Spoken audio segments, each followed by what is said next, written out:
Hey guys, in this video I'll show you how to add a broker to MetaTrader 5. Alright, let's begin. First of all, open the MetaTrader 5 application on your mobile device. You can find the app icon on your home screen or in your app drawer. Next, tap on the Settings tab at the bottom right of the screen. This will take you to the Settings menu where you can manage various aspects of the app. In the Settings menu, look for the option that says Manage Accounts or just tap on the account banner at the top. This section is where you can view and manage all your trading accounts linked to MetaTrader 5. Then tap on the plus icon or the Add Account button. This will open a new screen where you can add a new trading account by searching for a broker. In the search bar at the top of the screen, type in the name of your preferred broker and hit search.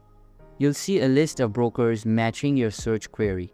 Once you find the broker you are looking for, tap on its name. This will take you to a login screen specific to that broker. You will then be prompted to enter the required information to link your account. So that's basically how you can add a broker to MetaTrader 5. And that's it for this video.